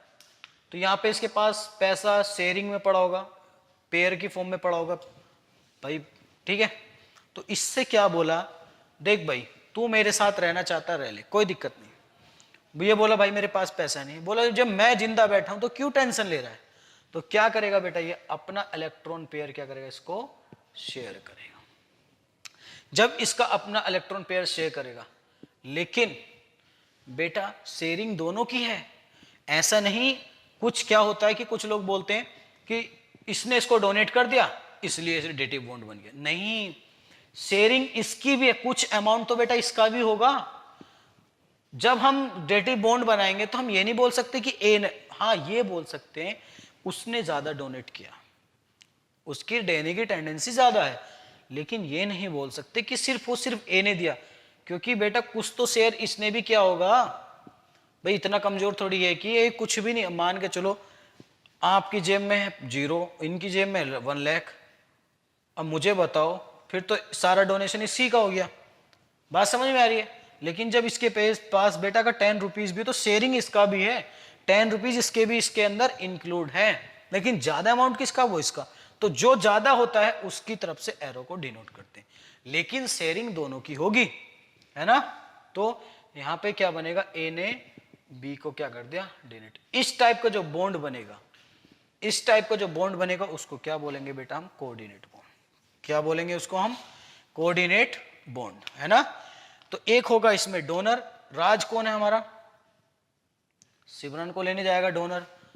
और गरीब साहब कौन है? अमरीश पुरी। ये एक्सेप्ट करेंगे उस चीज को। तो एक होगा उसमें डोनर, एक कौन होगा बेटा? एक्सेप्टर। जब उसमें एक डोनर हो एक एक्सेप्टर हो तो कैसे बॉन्ड की फॉर्मेशन होगी? बोलो, कोऑर्डिनेट बॉन्ड की फॉर्मेशन होगी। ठीक है बेटा। तो यहां पे लिख सकते हैं। तो हम ये भी बोल सकते हैं कौन उसको डोनेट करेगा?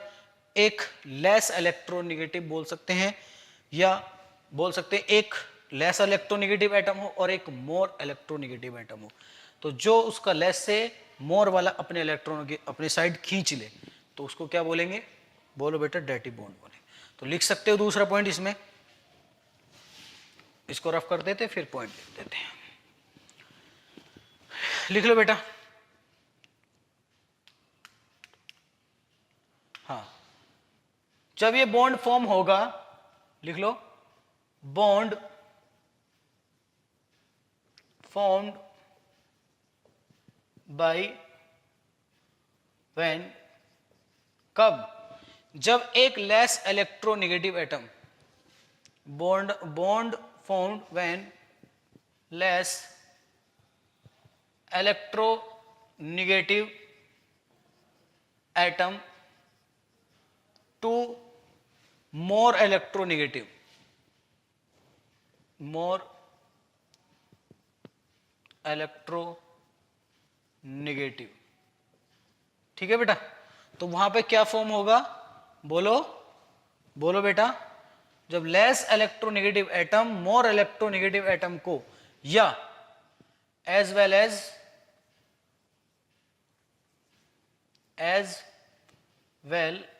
एज क्या बोल सकते हैं? रिवर्स बोल सकते हैं ना, ये वाइस वर्सा। ठीक है। या तो less electronegative atom more electronegative atom को डोनेट कर दे, या फिर मोर इलेक्ट्रोनेगेटिव एटम किसको डोनेट कर दे? Less electronegative. मतलब एक वहां पर एक्सेप्टर होना चाहिए और एक कौन होना चाहिए? डोनर होना चाहिए। जब एक एक्सेप्टर होगा एक डोनर होगा तो वहां पर कैसे बॉन्ड की फॉर्म होगी बेटा? कोऑर्डिनेट बॉन्ड की फॉर्म होगी। ऐसा नहीं है कि वहां पर सिर्फ लेस इलेक्ट्रोनेगेटिव ही हो और मोर इलेक्ट्रोनेगेटिव ही उसके इलेक्ट्रॉन को खींचे। ऐसा भी हो सकता है कि कभी कभी less electronegative atom more electronegative atom को भी डोनेट कर सकता है। वो केस पढ़ेंगे जैसे कि हम HF की बात करें। ठीक है बेटा, तो HF की अगर मैं बात करूं तो HF की मोर इलेक्ट्रोनेगेटिव, तो लेस मोर को इलेक्ट्रॉन देगा, इसके इलेक्ट्रॉन को क्या कर लेगा, खींच लेगा। तो इस तरीके से हम बात कर रहे हैं कि इस तरीके से जब भी, ऐसा नहीं है कि मान के चलो कि बेटा यही देगा, है ना, इस तरीके से आप देख सकते हो। आगे केस पढ़ेंगे जब हम बात करेंगे, जैसे कि NF3 की बात करेंगे और NCl3 की बात करेंगे, तो उसमें नाइट्रोजन की इलेक्ट्रोनेगेटिविटी ज़्यादा कम होती है, फ्लोरीन की ज़्यादा, तो उसके इलेक्ट्रॉन खींच लेता है। लेकिन NCl3 की बात करें तो वहाँ पे नाइट्रोजन उसके खींच लेता है क्लोरीन के। तो सबका अलग अलग फंडा है, तो इसलिए दोनों को हम दोनों मेथड से बोल सकते हैं कि लेस से मोर या मोर से लेस। ठीक है बेटा, अगला पॉइंट लिख सकते हैं हम, जब कोऑर्डिनेट बॉन्ड या हमारा कोवलेंट बॉन्ड इतना सा डिफरेंट है बस कि जो कोऑर्डिनेट बॉन्ड है वो एक कोवलेंट बॉन्ड की तरह ही बिहेव करता है। किसकी तरह बिहेव करता है, एक कोवलेंट बॉन्ड की ही तरह बिहेव करता है। इनके अंदर सिर्फ माइनर से डिफरेंस है। कभी आपसे पूछा जाए कि इनको एरो का ही डिफरेंस है, अगर एरो दिखा दिया तो इनको भी कोऑर्डिनेट बॉन्ड हो, लेकिन एक्चुअल में क्या है कि जो कोवलेंट बॉन्ड और कोऑर्डिनेट बॉन्ड है दोनों ही किसकी तरह काम करते हैं, कोवलेंट बॉन्ड की तरह काम करते हैं। तो लिख सकते हो कोऑर्डिनेट बॉन्ड उनका वे अलग है। ठीक है ना, चलो बोल तो दिया ही मैंने, आप अपने तरीके से लिख सकते हो। देखो उनका वे अलग है। जब भी आपका कोवलेंट बॉन्ड बनेगा, इसको बेटा नोट करके लिख लेना, जब भी आपका, नोट करके लिख लेना, जब कोवलेंट बॉन्ड बनेगा, कोवलेंट बॉन्ड बनेगा तो आपका दो एटम के बीच में एक बॉन्ड आएगा, कंप्लीट बॉन्ड आएगा, जैसे A और B के बीच में, इस तरीके से। उनका वे अलग है, लेकिन दोनों नेचर कैसा शो करते हैं, कोवलेंट बॉन्ड की तरह। और बात करूं मैं कोऑर्डिनेट बॉन्ड की, कोऑर्डिनेट बॉन्ड को क्या बोलते हैं दूसरा बेटा, डेटिव बॉन्ड भी बोलते हैं। इनका वे अलग है, ये A से B दिखा दिया जब इसने इसको डोनेट किया। ठीक है, लेकिन इन दोनों का जो नेचर होगा, ये नेचर कैसा शो करेंगे, एक कोवलेंट बॉन्ड की तरह ही शो करेंगे। तो अपने तरीके से लिख सकते हैं, इन नेचर कैसा होगा इनका, एक कोवलेंट बॉन्ड की ही तरह होगा। ठीक है ना, तो आप बोल सकते हैं कि कोऑर्डिनेट बॉन्ड भी कैसे बिहेव करता है, एज लिख सकते हो the coordinate bond behave as a, बोलो, behave as a covalent bond. ठीक है, तो इस तरीके से आप इन चीजों को याद रख सकते हो। नोट करके जो बोला बेटा उसको बहुत अच्छे से लिख लेना। चलो आगे हम बात करेंगे। अब हम जो माइनर डिफरेंस है, जो मेजर डिफरेंस है, जो माइनर डिफरेंस था हमने कोऑर्डिनेट बॉन्ड और कोवलेंट बॉन्ड के बीच में देख लिया। अब हमें जो डिफरेंस देखना है, मेजर जो डिफरेंस देखना है, वो आयनिक बॉन्ड और कोवलेंट बॉन्ड के बीच में देखना है। तो आप टेबल बनाइए, एक साइड में लिखिए आयनिक बॉन्ड और एक साइड में लिखिए कोवलेंट बॉन्ड। ठीक है बेटा, अब हमारा यहां से आगे चैप्टर शुरू होगा, जो मेन पार्ट अभी शुरू होने वाला है। ठीक है बेटा, तो अभी जो है सब रफ आइडिया चल रहा है कि क्या हो रहा है भारत के अंदर, कि सीता किसका बाप था, ये कहानी चल रही है। अभी महाभारत छिड़ा है, अभी स्टार्ट कुछ भी नहीं हुआ है। ठीक है ना, अभी तो यही प्रूफ किया जा रहा है कि सीता किसका बाप था, पता निकालो, है ना। चलो, तो एक साइड में लिखो बेटा आयनिक बॉन्ड, क्या लिखोगे, आयनिक बॉन्ड, और एक साइड में लिखो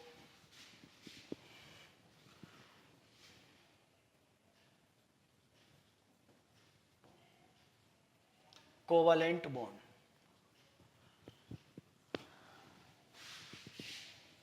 ठीक है, लिखो,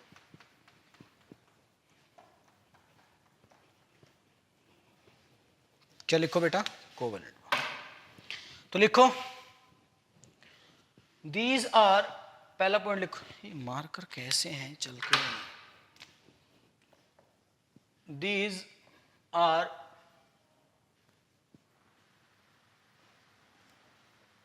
क्रिस्टलाइन इन सॉलिड। कैसी फॉर्म में होते हैं बेटे?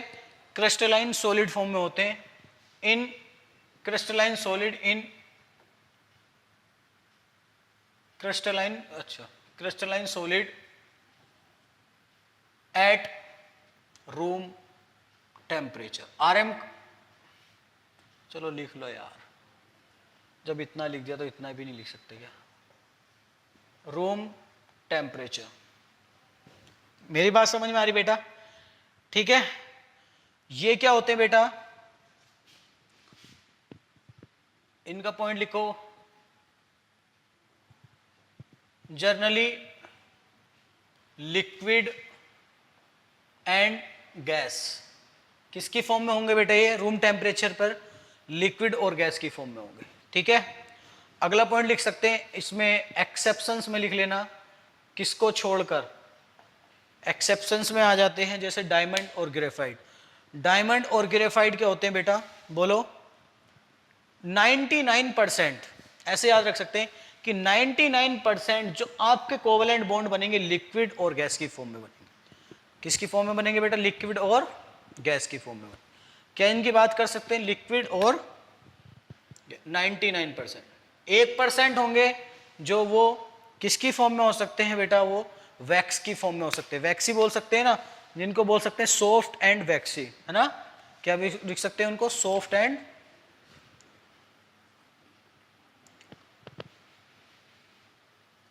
इस तरीके के हो सकते हैं। चलो आगे बात करते हैं, पॉइंट नंबर 2 की बात करते हैं। पॉइंट नंबर 2 में बोल सकते हैं कि हार्ड होते हैं और ब्रिटल होते हैं। हार्ड एंड ब्रिटल, है ना? हार्ड होते हैं और ब्रिटल होते हैं। लेकिन ये क्या होते हैं बेटा? सॉरी, यहां पे लिखो आयोडीन। आयोडीन किस में होती है बेटा? सॉलिड फॉर्म में। किस में होती है वो? सॉलिड फॉर्म में। लेकिन कैरेक्टर कैसा शो करती? कोवेलेंट। इसके हार्ड ब्रिटल में यहां पे होता है सॉफ्ट और वैक्सी। ये कैसे होंगे? सॉफ्ट और वैक्सी। ठीक है, चलो अगले पॉइंट की बात करते हैं हम। और इसमें जो बेटा एक्सेप्शंस बनेगा, हमने बोला ये सॉफ्ट होंगे और वैक्सी होंगे, तो इनके बीच में जो एक्सेप्शंस बनता है, देखो जो जो मैं बेटा लिखवा रहा हूं लिखते चले जाओ, चुपचाप अच्छे से लिख लो। जो एक्सेप्शंस मैंने लास्ट टाइम भी बोला था और अभी भी बोल रहा हूं, एक नोटबुक बना लो, उसमें सिर्फ और सिर्फ एक्सेप्शंस लिखो, और जब भी टाइम मिले उसको रट के डाल दो। जब भी टाइम मिले उसको रट के डाल दो। क्यों? क्योंकि उससे बेटा आपकी बहुत अच्छी तैयारी हो जाएगी। एक्सेप्शंस देखते ही आपके एक्सेप्शंस टिप्स पे हो जाएंगे, तो आप एकदम फर्दर किसी का भी एकदम आंसर बता सकते हो कि इसके बीच में ये होने वाला है। ऐसा क्यों हुआ? तो देखो बेटा, ग्रेफाइट, ग्रेफाइट एंड डायमंड, ये क्या होते हैं बेटा? हार्डली सॉलिड होते हैं। क्या होते हैं? हार्डली सॉलिड होते हैं। और हमने किसकी बात करी? सॉफ्ट और वैक्सी की, मतलब सॉफ्ट और मुलायम होने चाहिए ना। अगला पॉइंट लिख सकते हैं इनके high melting point and boiling point. Boiling point, जो हमारा आयनिक बॉन्ड होता है, इनका क्या होता है बेटा? हाई बॉइलिंग पॉइंट एंड, बोलो बोलो बेटा, हाई मेल्टिंग पॉइंट और बॉइलिंग पॉइंट। तो इनका क्या होना चाहिए? लो। इनका क्या होगा बेटा? Low boiling point and melting point. ठीक है ना? बट यहां भी एक्सेप्शंस आते हैं। यहां पे क्या आ गया बोलो? एक्सेप्शंस में कौन आया? डायमंड एंड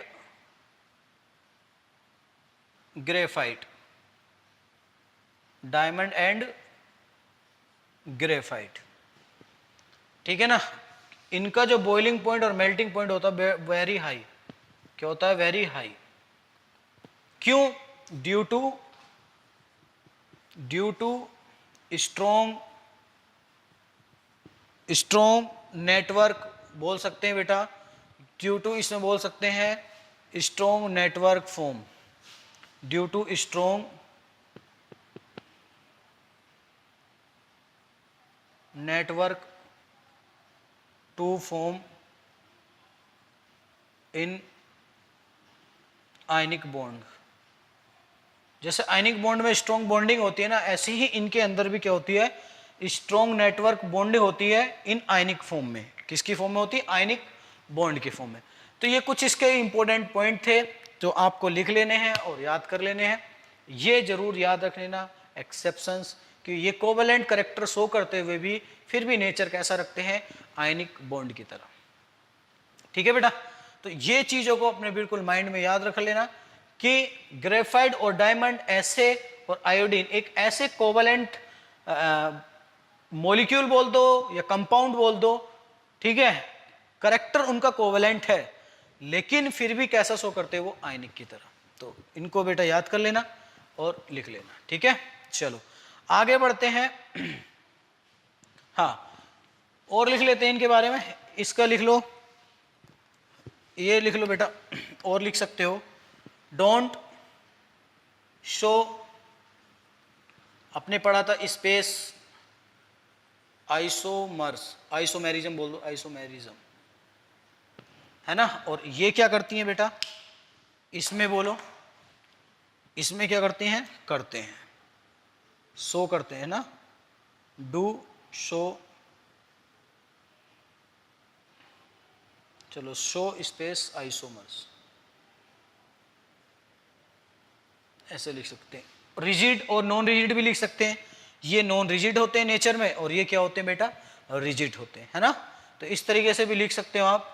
इनकी जो लैटिस एनर्जी होती है आयनिक कंपाउंड की, अगला पॉइंट लिख सकते हो कि आयनिक कंपाउंड जो होते हैं लैटिस एनर्जी हाई रखते हैं, और इनकी क्या होती है? लो होती है।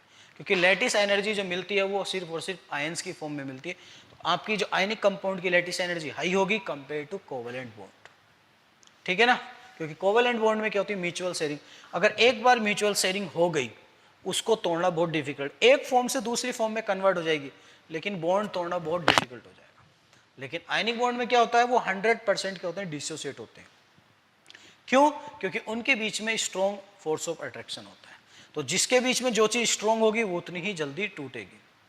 ठीक है बेटा, चलो आगे बढ़ते हैं ना। तो ये आप लिख सकते हो, इसको रफ करते हैं, फिर हम बात करेंगे जो हमारा अब यहाँ से प्रॉपर चैप्टर स्टार्ट होगा, जिसको अब हेडिंग डालिए द कोवेलेंट बॉन्ड। अब हम कोवेलेंट बॉन्ड को कैसे पढ़ेंगे? According to Lewis theory. कि लुईस थ्योरी ने क्या बताया था कि कोई भी अगर म्यूचुअल शेयरिंग से कंपाउंड बनेगा तो वो ऑक्टेट रूल को फॉलो करेगा। लुईस थ्योरी ने क्या बनाया था कि जब भी कोई कोवेलेंट कंपाउंड बनेगा तो वो अपने ऑक्टेट को कंप्लीट करेगा, according to Lewis octet theory, है ना। तो उसके ऑक्टेट कोवेलेंट बॉन्ड को इसलिए अब स्टार्ट किया गया क्योंकि कोवेलेंट के अंदर क्या होती है बेटा? ऑक्टेट कंप्लीट होती है। और वो चीज किसने एक्सप्लेन की थी? लुईस थ्योरी ने। तो अब हम उसके बाद अब हम बात करेंगे द कोवेलेंट बॉन्ड बाय या अकॉर्डिंग टू लुईस थ्योरी। ठीक है, इसको रफ करा जाए। अब तक ये जर्नल आइडिया दिया जा रहा था, अब आगे बढ़ते हैं।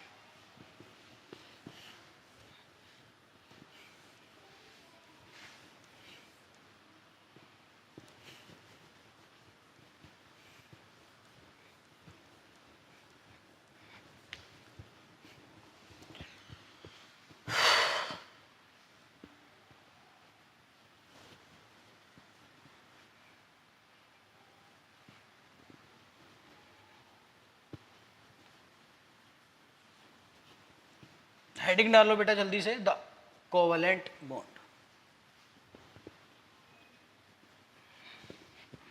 ये रफ करने में तो बहुत टाइम लगता है, साफ ही नहीं होता जल्दी से। इतना टाइम रफ करने में जाएगा, इतना ही लिखने में जाएगा, फिर बच्चों पे क्या पहुंचेगा।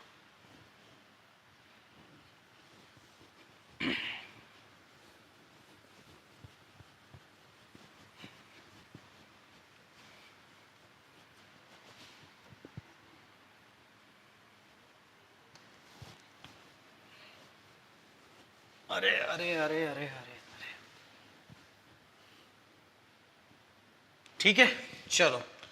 तो यहां तक हम पहुंच गए थे। अब हम जो बात करेंगे, किसकी बात करेंगे? द कोवेलेंट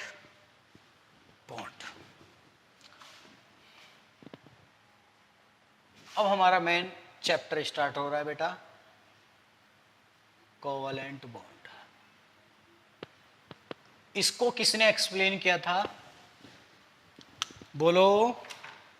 हाँ, किसने एक्सप्लेन किया था, सही समझ रहे हो आप, लुईस ऑक्टेट थ्योरी। समझ जाओ थ्योरी, ऑक्टेट का मतलब क्या बोल रहा है ये। ऑक्टेट का मतलब कि जब भी आपका कोवलेंट बॉन्ड बनेगा वो क्या करेगा, ऑक्टेट को कंप्लीट करेगा। ठीक है, चलो तो लिख लो, पहले इसके बारे में लिख लो, इसने क्या बोला था। अकॉर्डिंग टू, मैं बोल देता हूं, लिख लो आप।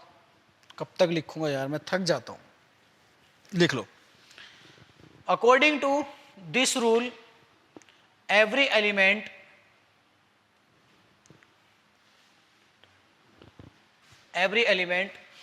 want to want to complete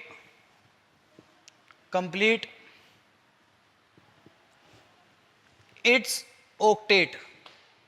क्या करना चाहता है बेटा अपनी, वो ऑक्टेट को कंप्लीट करना चाहता है ना।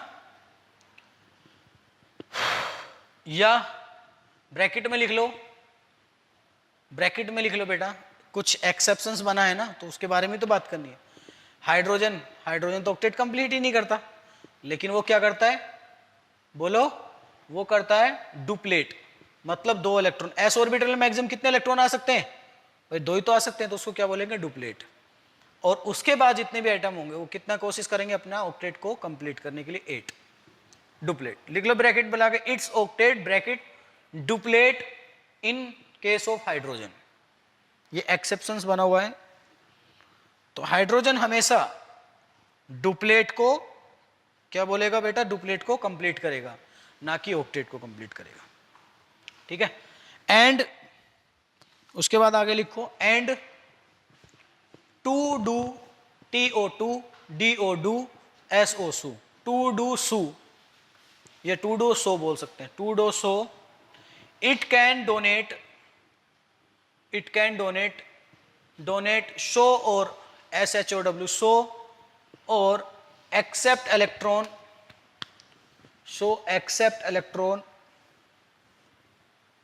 फॉर्मिंग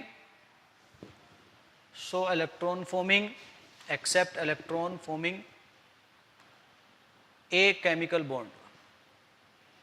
ठीक है, तो ये इसका मशवरा था, मशवरा ही बोल सकते हैं ना, इसका मशवरा था, इन्होंने अपना मशवरा दिया। चलो उसके बाद हम बात कर सकते हैं। देखो फिर से एक बार रिपीट कर देख लो, नोटबुक में पढ़ लो एक बार फिर से, फिर हम बात करते हैं। मैं एक बार रिपीट कर देता हूं, according to this rule every element want to complete its octet, है ना। डुप्लेट कौन कर रहा है बेटा, ब्रैकेट लगा के लिखो, duplet in case of hydrogen, है ना। And to do so it can donate करेगा, एंड डोनेट शो और accept electron forming a chemical bond. जो एक्सेप्ट इलेक्ट्रॉन फॉर्मिंग होंगे, कहां होंगे बेटा, वो फॉर्मिंग इन ए बॉन्ड। जैसे मैं बात करूं, एग्जाम्पल की बात करूं बेटा, मैं जैसे मेरे पास सोडियम है ना, तो सोडियम क्या करेगा, अपनी ऑक्टेट को कंप्लीट करने के लिए 1 इलेक्ट्रॉन का डोनेट करेगा। देखो यहां पर 1 इलेक्ट्रॉन का डोनेट करेगा, तो क्या हो रहा है, ये अपनी ऑक्टेट को कंप्लीट कर रहा है। क्या कर रहा है बेटा, 1 इलेक्ट्रॉन का डोनेट कर रहा है। जब 1 इलेक्ट्रॉन को अपना निकाल रहा है, तो वहां पर क्या कर रहा है, अपनी ऑक्टेट को कंप्लीट कर रहा है अकॉर्डिंग टू ऑक्टेट थ्योरी। ये बॉन्ड की फॉर्म कर रहा है अपने आप को स्टेबल बनाने के लिए। यहां पर इसकी बात नहीं कर रहे अभी कोवलेंट बॉन्ड की, कोवलेंट बॉन्ड अब आएगा जब हम मॉलिक्यूल्स के बीच में बात करेंगे। ठीक है, एक सिंगल एटम की बात करें तो यहां पर एक एटम अपने आप को भी स्टेबल करने के लिए क्या कर रहा है, अपने इलेक्ट्रॉन को लॉस ऑफ इलेक्ट्रॉन कर रहा है ना। चलो आगे हम बात करते हैं, अगर यह इलेक्ट्रॉन किसको दे दिया होगा इसने, यह इलेक्ट्रॉन किसने पकड़ लिया होगा बेटा, क्लोरीन ने। जब ये वाला इलेक्ट्रॉन क्लोरीन ने पकड़ लिया होगा तो इस पर कैसा चार्ज आएगा, निगेटिव। तो ये भी क्या हो गया, देखो ऑक्टेट कंप्लीट हो गया, इसका भी ऑक्टेट कंप्लीट हो गया, इसका भी ऑक्टेट कंप्लीट।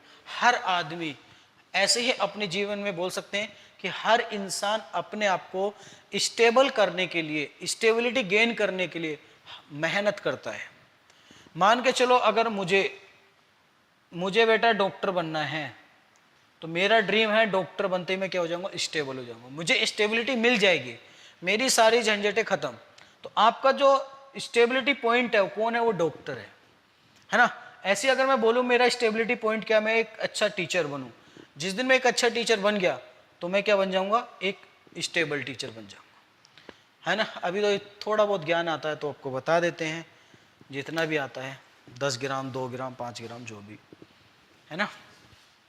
हम बेटा मैं अपने आप को कभी किसी को ये नहीं बताता मैं अपने आप में बहुत ज़्यादा एक्सपर्ट हूँ, क्योंकि एक्सपर्ट का मतलब ईगो, और जहाँ ईगो जनरेट हो गई इंसान के अंदर वो कभी अच्छा टीचर बन ही नहीं सकता।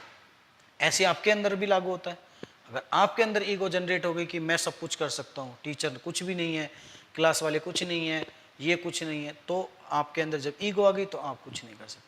तो जब भी आप अगर बेटा कोई ऐसी बात हो, अपना नेचर को ऐसा रखो, एक तराजू होती ना बैलेंस में, ना ऊपर ना नीचे, वक्त आने पे अपने को दिखाइए। वो इंसान होता है जिसको कदर और सलाम या दुनिया में इज्जत दी जाती है, जो हमेशा अपने आप को बैलेंस करके चलता है और वक्त आने पे अपने आप को प्रूफ करता है कि आई एम परफेक्ट, है ना। क्या हूं मैं, एक परफेक्ट, समझ सकते हो। चलो अब हम बात करते हैं एक मॉलिक्यूल के अंदर बात करते हैं। जैसे कि मैंने वाटर मॉलिक्यूल ले लिया HOH, तो आपको पता है ऑक्सीजन का एटॉमिक नंबर कितना होता है बेटा, 6 होता है। कितना होता है ऑक्सीजन का एटॉमिक नंबर, 6 होता है। हाइड्रोजन के पास कितने होते हैं, बोलो। तो ऑक्सीजन के पास अनपेड इलेक्ट्रॉन होते हैं। देखो हम जो अनपेड इलेक्ट्रॉन देखते हैं बेटा, वो अनपेड आउटर मोस्ट सेल में देखते हैं कि आउटर मोस्ट सेल में ऑक्टेट कंप्लीट करने के लिए कितने इलेक्ट्रॉन चाहिए। तो इसके पास ऑक्सीजन के पास कितने होते हैं, 8। टोटल इलेक्ट्रॉन कितने होते हैं ऑक्सीजन के पास, 8। 1s2 2s2 2p, बोलो 4। अब यहां पे देखो ये तो डुप्लेट कंप्लीट हो गई, स्टेबल होगी 1s, तो 2s भी कंप्लीट है, लेकिन 2s के अंदर 2p भी प्रेजेंट है। तो मुझे टोटल इस सेल के इलेक्ट्रॉन काउंट करने पड़ेंगे। तो टोटल कितने हो गए, 6। मुझे ऑक्टेट कंप्लीट करने के लिए कितने चाहिए, इसको 2, मतलब तब 8 इलेक्ट्रॉन हो, according to Lewis octet theory. तो ये क्या करेगा, वाटर मॉलिक्यूल में हाइड्रोजन के पास क्या होता है, एक सिंगल इलेक्ट्रॉन होता है। हाइड्रोजन को अपना डुप्लेट कंप्लीट करना होता है और ऑक्सीजन को अपना ऑक्टेट कंप्लीट करना होता है। तो ये क्या करेगा, इसके इलेक्ट्रॉन से म्यूचुअल शेयरिंग करेगा, ये इसके इलेक्ट्रॉन से म्यूचुअल शेयरिंग करेगा, ठीक है बेटा। और ये जब इसको शेयरिंग करेगा तो दोनों का हिस्सा बराबर होता है। ये मैंने बात बताई है कि दोनों का हिस्सा क्या होगा, बराबर। जब इसको एक इलेक्ट्रॉन देगा तो इससे एक इलेक्ट्रॉन का शेयर भी करेगा। भाई मैंने जब दिया है तो मुझे वापस भी चाहिए, तो ये क्या करेगा, इससे अपना इलेक्ट्रॉन ले लेगा, ठीक है बेटा। अब यहां पे कितने हो गए देखो, 1 2 3 4 5 6 7 8, टोटल कितने इलेक्ट्रॉन हो गए, 8 इलेक्ट्रॉन। इसके पास डुप्लेट कंप्लीट हो गई, इसके पास कितने इलेक्ट्रॉन हो गए, बोलो बेटा 2 इलेक्ट्रॉन। कितने इलेक्ट्रॉन हो गए इसके पास भी, 2 इलेक्ट्रॉन। इसके पास भी कितने हो गए, 2। मतलब इन्होंने सबने क्या कर लिया, अपने जो अपने बोलो अपनी जो ऑक्टेट क्या कर ली बेटा, इन्होंने कंप्लीट कर ली, ठीक है ना। अकॉर्डिंग टू इनको फिर बोलते हैं जैसे लाइक ए इनर्ट गैस, जैसे ही स्टेबल हो जाएंगी तो किसकी तरह बिहेवियर शो करेंगी, इनर्ट गैस की तरह शो करेंगी। तो यहां पर इनको बोले, और इसको हम क्या बोलते हैं बेटा, लुईस डॉट स्ट्रक्चर। आगे हम बात करेंगे क्वेश्चन के थ्रू, इनको क्या बोलते हैं। जब हम बिंदु बिंदु खेलते हैं तो उनको डॉट डॉट बोलते हैं, क्या बोलते हैं, डॉट डॉट बोलते हैं। जब बिंदु बिंदु खेलते हैं हम तो उनको क्या बोलते हैं, डॉट डॉट बोलते हैं, ठीक है बेटा। तो इसको यहां तक कर लेना। चलो एक एग्जांपल की और बात कर लेते हैं, फिर हम आगे बढ़ेंगे, फिर इसके ड्रॉबैक के बारे में पढ़ेंगे कि ये फेल क्यों हो गई, लुईस थ्योरी क्यों हो गई। जैसे कि हमारे कुछ और एलिमेंट है, हाइपरवैलेंट हाइपोवैलेंट एटम है, जैसे मैंने बोला BCl3, बोरोन के पास टोटल अनपेड इलेक्ट्रॉन होते हैं 3, है ना। और 3, अब देखो BCl3 की बात करें, Cl Cl Cl, टोटल हो गए 3 3 3 6 हो गए, ये तो ऑक्टेट कंप्लीट ही नहीं कर पा रहा। तो ऐसे एलिमेंट को अगली क्लास में हम डिस्कस करेंगे, इनको बोलेंगे हाइपोवैलेंट एटम। इनकी ये फिर भी स्टेबल है ना, और ऑक्टेट रूल ने बोला था कि अगर वो 8 इलेक्ट्रॉन कंप्लीट करेगा तो ही वो मॉलिक्यूल स्टेबल हो पाएगा। लेकिन BCl3, BCl2, PCl5, SF6 ऐसे बहुत सारे एलिमेंट कंपाउंड थे या मॉलिक्यूल थे, वो ऑक्टेट रूल को फॉलो भी नहीं कर रहे थे लेकिन फिर भी हाईली स्टेबल थे। क्यों थे, उनका भी रीजन देखेंगे, उसको हम अगली क्लास में पढ़ेंगे। और एक चीज और बताना चाहता हूं बेटा, इसको खत्म करने से पहले देखो यहां पे कितने इलेक्ट्रॉन का शेयर हुआ, सिंगल है ना, एक एक इलेक्ट्रॉन, 2 इलेक्ट्रॉन का शेयर हुआ, तो इनके बीच में जो बॉन्ड बनेगा कैसा बनेगा, बोलो बेटा सिंगल बॉन्ड, ठीक है ना। इसको बोलते हैं लाइन स्ट्रक्चर। क्या बोलते हैं इसको, लाइन स्ट्रक्चर, जब उसके अंदर ये लाइन प्रेजेंट हो जाए, ठीक है। अगर ऐसी मैं O2 की बात करूं, ऑक्सीजन O2 में 2 होंगी, इसके पास कितने इलेक्ट्रॉन होंगे बेटा, 6 होंगे इसके पास भी, है ना, और इसके पास भी कितने होंगे, 6 होंगे। इसको ऑक्टेट कंप्लीट करने के लिए कितने चाहिए बोलो बेटा, इसको भी ऑक्टेट कंप्लीट करने के लिए 2 चाहिए, इसको ऑक्टेट कंप्लीट करने के लिए भी 2 चाहिए। बात समझ में आ रही है। तो इसको बोलेंगे डॉट स्ट्रक्चर, इसको क्या बोलेंगे, जब O डबल बॉन्ड हो, टोटल शेयरिंग कितना हो रहा है 2 एटम के बीच में, 4, तो कैसा डबल बॉन्ड आएगा, कैसा बॉन्ड आएगा उसके बीच में, डबल बॉन्ड, ठीक है ना। इसको बोलते हैं लाइन स्ट्रक्चर, ठीक है। तो आज हम यहीं तक डिस्कस कर लेते हैं। अगली क्लास में हम लुईस थ्योरी ऑक्टेट के ड्रॉबैक्स की बात करेंगे कि इसके ड्रॉबैक्स आए, उन ड्रॉबैक्स को कैसे पढ़ा जाएगा, वो सब हम चीज़ों को डिस्कस करेंगे फिर भी, ठीक है। ये क्या बोलते हैं इसको, फिर से बोल रहा हूँ मैं कि ये ऑक्टेट कंप्लीट ना करते हुए भी फिर भी स्टेबल है। तो ऐसे मॉलिक्यूल को हम बेटा अगली क्लास में डिस्कस करेंगे। चलो ठीक है, आज यहीं तक कर लेते हैं। ओके, थैंक यू बेटा।